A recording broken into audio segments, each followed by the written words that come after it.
अमरावती जिले की कन्या भीष्मक राजा रुक्मिणी की पत्र लिखती है, हे स्वामी, मैंने 16 साल पहले ही आपको पति वर्ण कर लिया है। जब आपने कंस जैसे राक्षस का वध किया था, मैं तब से ही आपकी प्रेमी हो गई हूँ। मैंने आपको पति मान लिया है।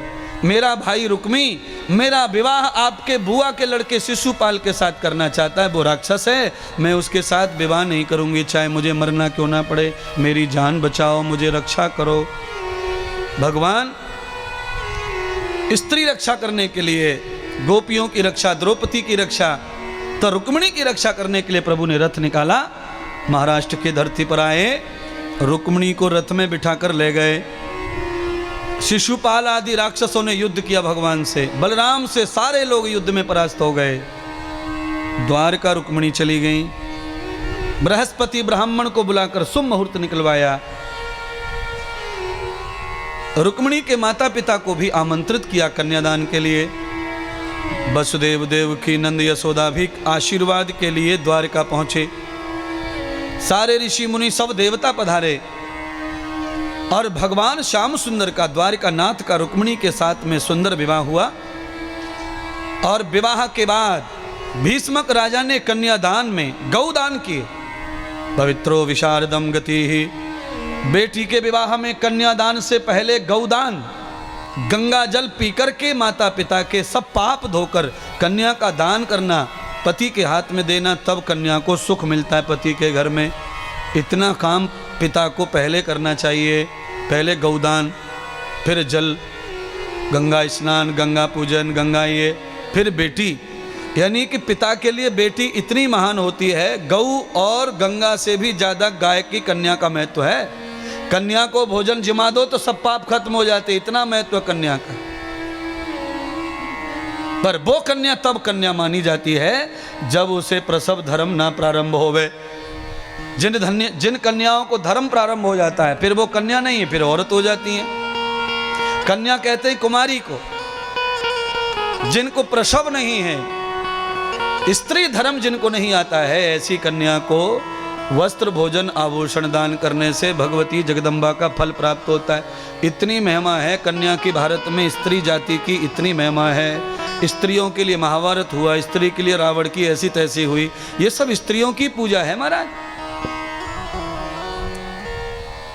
स्त्री सी पूजा नहीं होती तो राम को क्या लगता? राम को तो सीता से भी सुंदर जामवंती मिली थी समुद्र के तट पे, जामवान की बेटी। सीता से भी ज्यादा तपस्वी थी। 10,000 बरस तप किया था राम को पति बनाने के लिए जामवंती ने। तब भगवान ने कहा, एक नारी का व्रत है देवी, नाराज न होना, पर द्वापुर में मैं तुम्हें सौभाग्य जरूर दूंगा। फिर भगवान कृष्ण बन के आए हैं। अब भगवान सबको सौभाग्य दे रहे हैं। राधा से, रुक्मिणी से भगवान के विवाह संपन्न हो गए। सत्यभामा से, कालिंदी, लक्ष्मणा, भद्रा, यमुना और बाद में जामवंती से 8 पटरानी भगवान की बनी।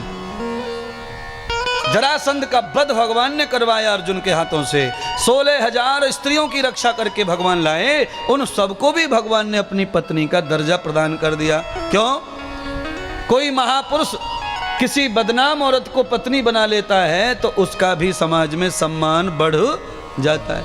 भगवान ने बदनाम औरतों को अपनी पत्नी बनाकर उनको सम्मान वापस दे दिया। 16,108 पत्नी परमात्मा ने बनाई। आप कहेंगे इतनी पत्नियां क्यों? सर्वम यथापति स्वरम, क्योंकि वो 16,108 स्त्रियों के पति हैं। ये तो बहुत छोटी बात है। जितनी संसार में जीव आत्माएं हैं वो सबके पालनहार पति हैं। इसीलिए उनका पति होना मतलब पति होना ही है। और तुम्हारा पति होना मतलब व्यर्थ है। तुम तो व्यर्थ पति हो, कमाओ और गमाओ। वो कैसे पति हैं? स्त्रियों के पति हैं, केवल ऐसा नहीं है, पुरुषों के भी वो पति हैं। उनका नाम है जगत पति। बोलिए ना, जगत पति। तुम्हारा भी पति है बाबा, भोले बाबा। तुम भी बोल लो, शर्मा क्यों रहे हो? इनको लगता है कि हम पति तो हमारा कौन पति। तुमको नहीं शर्म आएगी, हम तुम्हें शर्मा देंगे महाराज और तुमसे कबूल करवा लेंगे कि हाँ हमारा पति, हमारा पति, हमारा पति। हाँ, अगर भारत के महापुरुषों ने पति माना है तो हमें पति मानने में कोई बुराई नहीं है। कौन है वो? महात्मा गांधी ने राम को पति माना अपना। महात्मा गांधी गए, दुनिया छोड़कर 2 लाइन का गीत लिख के चले गए, रघुपति राघव।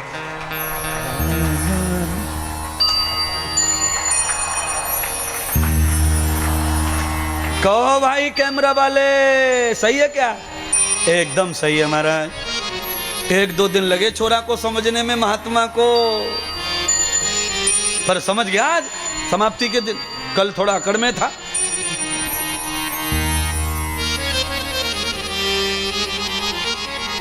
सबके हित के लिए आया हूं, इसीलिए अकड़ किसी की कोई काम की नहीं है। कब तक मुलायम नहीं होंगे? मेरे पास तेल ही ऐसा है, हड्डियों को मुलायम कर देता है, तो दिमाग की क्या चलती। रघुपति राघव राजा राम, पतित पावन सीताराम।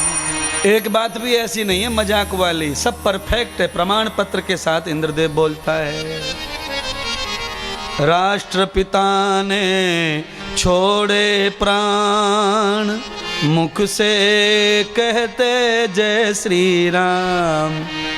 रघुपति राघव राजा राम, पतित पावन सीताराम। 2 बार पति कह दिया भगवान को। रघुपति एक पति, पतित पावन सीताराम। सबके ताप हरने वाला पति राम है, और बिना राम के संसार में सब हराम है। क्या है? तुम कौन हो? नहीं महाराज, अब तो हम पांडाल में, अब मत गालियां बको। मैं नहीं बक रहा, मेरी हिम्मत क्या है, मेरी औकात है गाली दूंगा तुमको। मैं क्यों दे गाली दे सकता हूँ महाराज? तुम जानो तुम्हारो राम जाने, ईश्वरी अल्लाह तेरो इनाम, सबको सहमति दे भगवान। सहमति, मति माने बुद्धि, सबको मति प्रदान करने वाला कौन है? हाँ हमारा राम। 16,108 स्त्रियों के पति हो गए भगवान। कैसे पति हो गए? सब स्त्रियों को वानप्रस्थ दे दिया, माला दे दी, लो लो लो भजन करो, समुद्र में बैठो भजन करो, आनंद लो। उस संसार में जाओ ही मत जहां बदनामी मिले। बदनामी कहां मिलती है? समझ गए महाराज? किसी बदनाम आदमी के संग फोटो खिंचवा लिया तो लेने के देने पड़े रहते हैं। हाँ महाराज, ये पत्रकार है ना, ये बहुत डेंजर होते हैं महाराज। 20-20 साल पुरानी फोटो दिखा देते टीवी पे। और ये कब होता है? जब तुम पार्टी बदलते हो तब होता है। पार्टी बदल लो फिर देखो तुम फोटो। बहुत मुश्किल है, संसार इतना डेंजर है।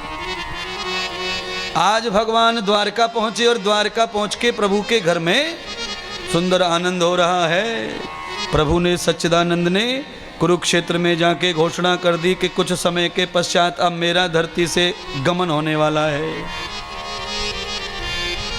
अपने माता पिता को बुला के प्रभु ने उनकी इच्छा पूरी की। वसुदेव देवकी की इच्छा पूरी की, देवकी वसुदेव के बाद नंद यशोदा की इच्छा पूरी की। उद्धव जी को ज्ञान देकर भगवान ने उनके अहंकार को शून्य किया। देखिए, उद्धव जी भगवान के साथ में खाते सोते थे पर भगवान को समझ नहीं पाए। और केवल उद्धव जी के साथ ऐसा धोखा हुआ ऐसा नहीं है, ऐसा न जाने कितने लोगों के साथ धोखा होता है। भगवान के साथ में रह रहे हैं, खा रहे हैं, सो रहे हैं, और पर उन्हें समझ नहीं पा रहे। अंत में भगवान सोचने लगे, मेरा मित्र है, इसका कल्याण नहीं हुआ तो दुनिया मुझे ही नाम रखेगी, इसलिए इसका उद्धार करो। दत्त भगवान के 24 गुरुओं की कथा भगवान कृष्ण ने उद्धव जी को सुनाई। तब उद्धव जी को भक्ति का ज्ञान हुआ, तब उद्धव जी का उद्धार हुआ। बाद में भगवान ने अपने परम मित्र ब्राह्मण समाज के सुदामा का कल्याण किया।